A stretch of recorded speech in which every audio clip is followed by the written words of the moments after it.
আমি 17 বছর যাবৎ প্রবাস জীবনে আছি।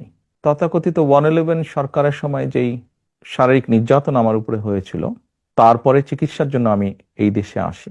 আমি যখন এখানে আসি, আমার ভাইকে আমি রেখে এসেছিলাম, আমার সুস্থ মাকে আমি রেখে এসেছিলাম, একটি ঘর রেখে এসেছিলাম, যেই ঘরে আমি এবং আমার ছোট ভাই বড় হয়েছি।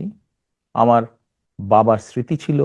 যেই ঘরে আমাদের দুই ভাইয়ের সন্তানরা জন্মগ্রহণ করেছিল, যেই ঘরে আমার মায়ের বহু স্মৃতি ছিল, সেই স্মৃতিগুলোকে ভেঙে চুরে ধুলায় মিশিয়ে দেওয়া হয়েছে। যে ভাইকে আমি রেখে এসেছিলাম, সেই ভাই এখন আর নেই। যেই সুস্থ মাকে রেখে এসেছিলাম, সেই সুস্থ মা এখন সুস্থ নেই। শুধু অসুস্থই নন, ওনার উপরে মানসিক এবং শারীরিক নির্যাতনও করা হয়েছে।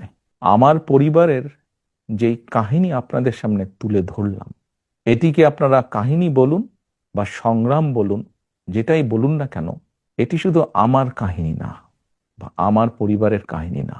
এরকম কাহিনী বাংলাদেশের হাজার হাজার পরিবারের, বা যেই পরিবারের বাবা, যেই পরিবারের ভাই, যে পরিবারের স্বামী, তার ঘরবাড়ি ধ্বংস করে দেওয়া হয়েছে, হ্যান্ডকাফ পরা অবস্থায় হাসপাতালের বারান্দায় মারা গিয়েছে, তা না হলে হ্যান্ডকাফ পরা অবস্থায় জেলের ভিতরে মারা গিয়েছে, সহায় সম্পত্তি ধ্বংস করে দেওয়া হয়েছে।